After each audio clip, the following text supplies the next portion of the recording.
السلام عليكم ورحمة الله تعالى وبركاته. مرحبا بكم معايا في فيديو جديد على قناتكم ملكة شانيل. كنتمنى تكونوا بألف خير. اليوم ان شاء الله فيديو جديد، وصفة جديدة بدون دقيق ابيض، وصفة كتستحق منكم تجربة، كتجي خفيفة ورائعة بحشوة خطيرة.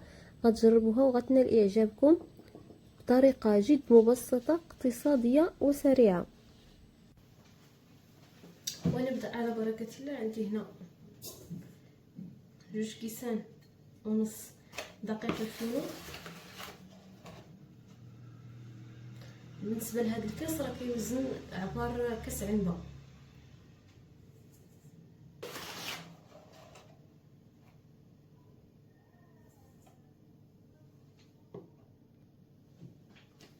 قليل من الملح،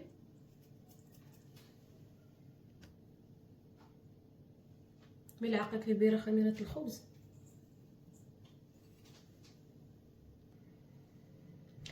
جوج معالق كبار حليب بودره. اللي ما عندوش حليب بودره يدير الحليب العادي مقدار 4 كاس. 2 معالق كبار زيت الزيتون،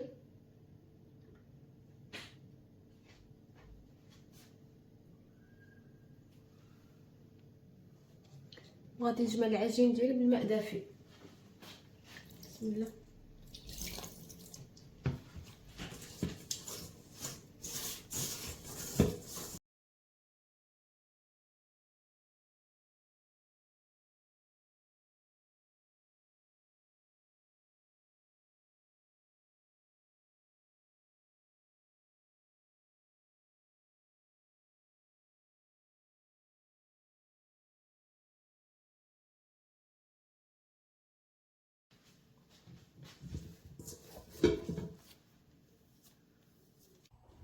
اما بالنسبه للحشوه غادي نديرو شويه ديال الزيت في مقله سخونه، من بعد غنضيفو عليها بصله مشلضه اولا مطحونه في الهشوار. انا هنا طحنتها في الهشوار باش تعطيني بصله رقيقه باش ما يتقطعش لي العجين.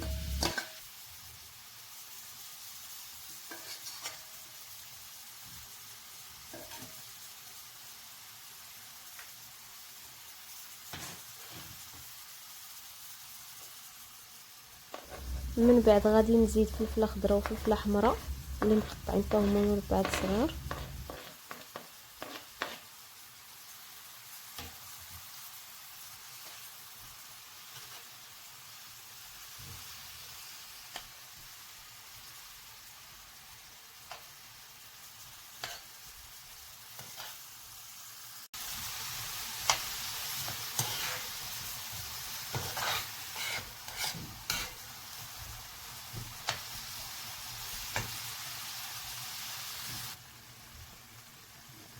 وغادي نزيد التوابل، معلقه صغيره ديال الخرقوم، التحميره، سكنجبير والملحه وصلصه السوجه.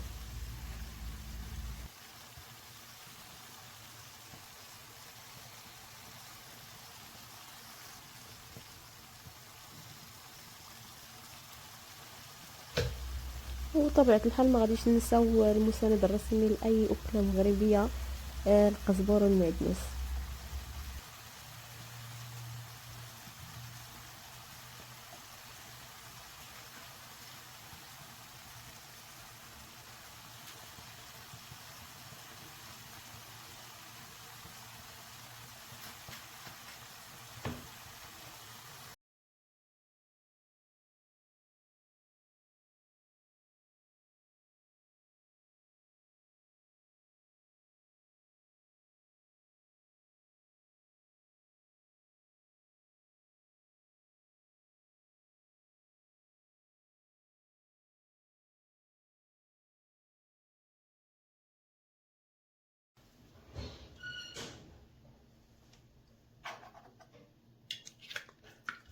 من بعد ما طبت البصله مع الفلفله غير نص طيبه، هنا زدت 2 علب ديال الثوم. تقدروا تستعملوا كفته ديال لاداند ولا الكفته ديال البكري، ولا تستعملوا اي حاجه متوفره عندكم في الدار، صدر ديال الدجاج، اي حاجه متوفره في الدار. انا هنا ما بغيتش ندير اللحوم ودرت الثوم، كتجي خطيره، كتجي واحد الحشوه لذيذه بدون اللحوم. من بعد ما حضرت الحشوه خليتها على جنب باش تبرد، رجعت للعجين اللي ضاعف الحجم ديالو. غنقطعوه على 2 قطع، غندير 2 كويرات.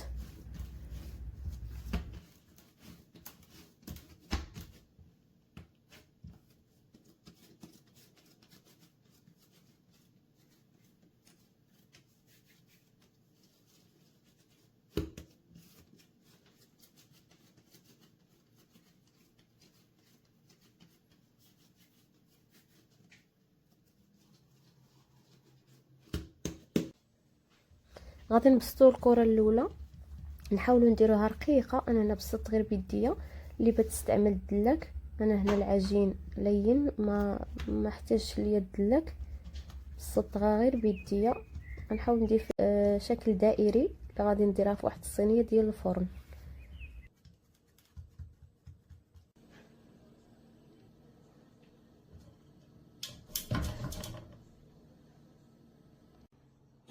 من بعد ما بردت لي الحشوه غادي نديرها فوق العجين.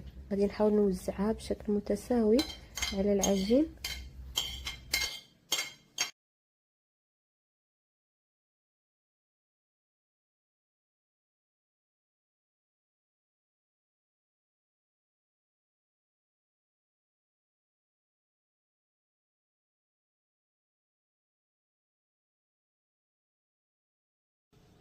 من بعد غادي نزيد فرماج محكوك اولا موتزاريلا على حسب الاختيار ديالكم.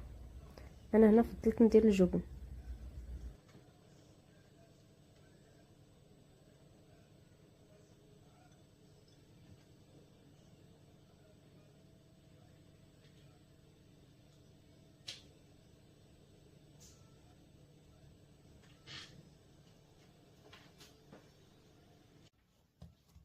من بعد غادي نبسطو الكريه الثانيه اللي غادي نغطيو بها العجين باش تجينا على شكل فطيره.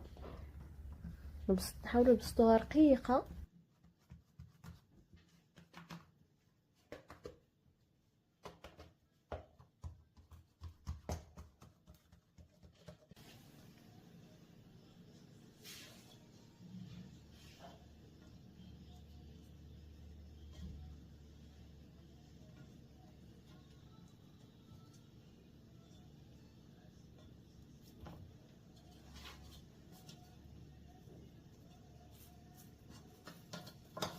نحاولوا نسدوها من الجوانب مزيان كما هو موضح في الفيديو.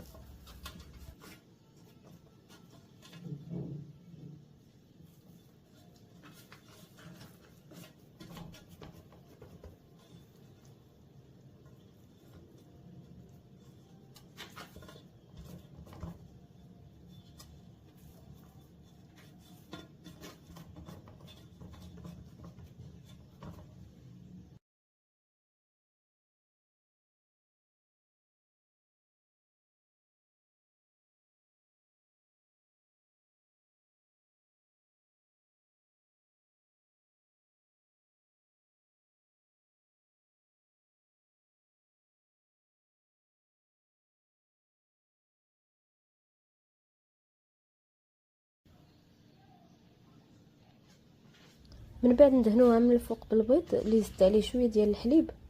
نحاولوا ندهنوا مزيان الفطيره ديالنا باش تحمر مزيان.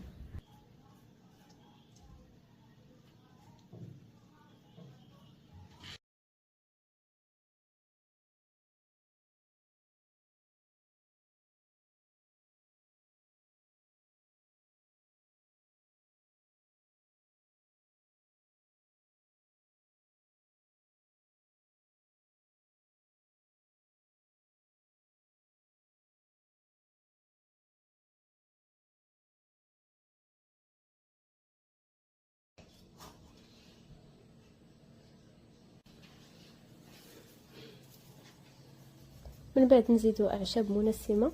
هنا هاد المرحله اللي بيديرها لي ما بغاش ماشي مشكل، المهم كتعطي واحد المذاق اخر، المذاق زوين.